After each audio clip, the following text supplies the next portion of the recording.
Good morning, I'm Karen Keys with your weekly health update.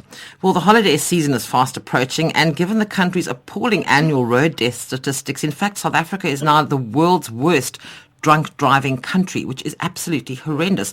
And joining me on the line this morning is Caro Smith, and she's the founder and director of South Africans Against Drink Driving. Caro, good morning. Welcome to the show. Good morning, Karen. Thank you for having me on the show. That is the most horrendous statistic. We are the world's worst drunk driving country. I mean, we've been telling people this problem for years.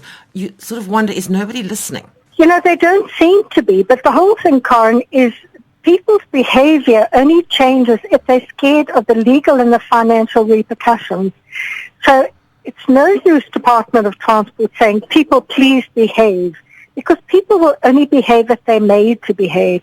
So if they are fined, if they are tested all the time, if they are jailed, if they're killed, or if licenses are suspended when they're caught, we've got to go back to really enforcing our rules. And it's not just the drinking, it's the speeding as well. It's just the whole disregard of the rules of the road. It is, I know. And also things that will help to keep you safer on the road is backing up. So that if you say are hit by a drink driver, you've got more chance of surviving. But people are not backing up because, once again, the government is not forcing them to.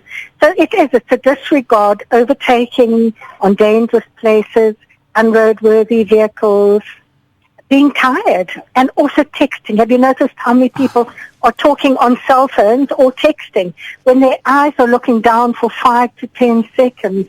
And then moving, you can see the people moving from lane to lane. So all these disregards of road safety rules is really leading to the carnage on the road. The one thing you spoke about, the repercussions and the penalties that could apply to somebody if it was proven that they were drunk while they were driving, is the fact that the insurance companies now have come to the party, whereas if it's proven that you've been drinking, they're not going to pay out. Yes, but the way people get away with it is that there's not testing at crash scenes. Yes. And it's one of the things that SADD has been asking for. We've been asking for automatic testing of both drivers at every single crash scene.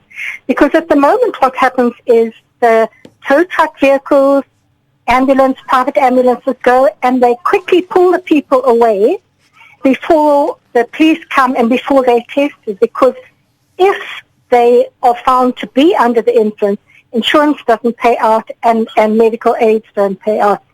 So in fact, the tow truck drivers and the ambulance are colluding to make our situation worse. What can we do? I know you work tirelessly at SADD to try and make a difference in all of this, Caro, but what can we actually do? Because it doesn't seem to be getting that much better.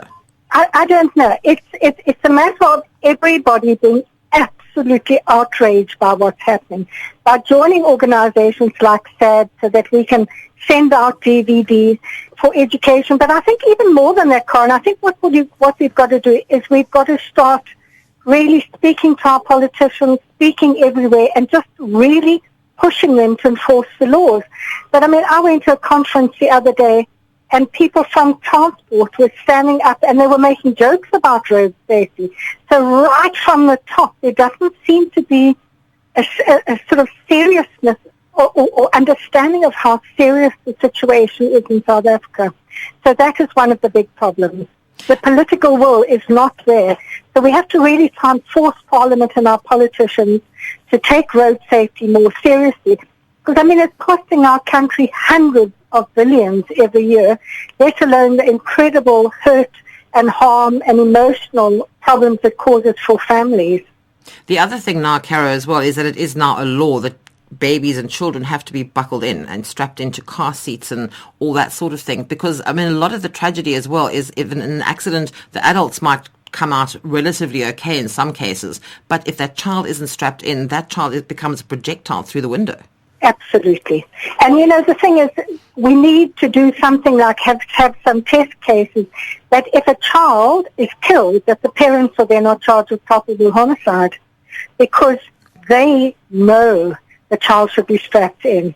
But before that, if the department just spent the whole Christmas holiday making sure every single person and every single child is strapped in, we would bring down our deaths and injuries by 40 or 50%. So why they don't concentrate on seatbelts, not even speeding, just seatbelts. And I mean, the fines are between 250 and 500 rand. That money could then be used to have traffic officers on duty at night and over the weekend when the crashes happen. So they're very easy solutions that the rest of the world is using. And South Africa, we're ignoring them. We're doing mainly education. And education on its own is actually not that important. We need the enforcement of the rules. Well, that's the point. We've got the law. We're supposed to wear a seatbelt. We're not supposed to use our cell phones. We are supposed to strap our children in. We're not supposed to drink when we're driving. And we've got all those laws are there, but it's the enforcement of those laws. And besides the enforcement, it's to try and make the public aware of, not even aware, but enforcing them. Do not do this. It is against the law. But once again, if they were fined, they would do it. Because that's what happened in Australia and Sweden and England and all the other countries. They just really, really enforce the rules. And then people, you get tired of paying the fines. And then eventually buckle up. And then you find it's actually not that uncomfortable buckling up. And then the deaths start going down. And then there's more money. And then the money that's available, they use to do more traffic enforcement. And that's why, like Australia, their deaths go down and down and down.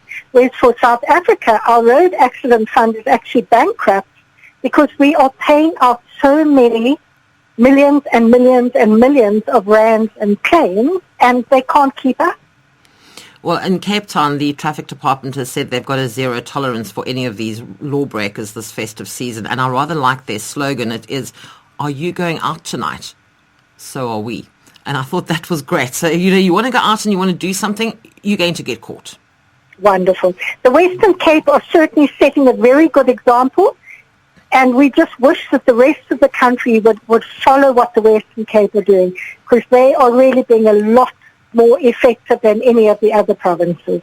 Cara, thank you very much indeed for joining me, and I wish you a safe festive season. Thank you. And the same to you, Karen, and all the listeners. Thank you. I was chatting there with Cara Smith, and she's the founder and director of South Africans Against Drink Driving, otherwise known as SADD, SADD. If you'd like to find out more information about the work they do, you'd like to get involved with them, the website www.sadd.org.za.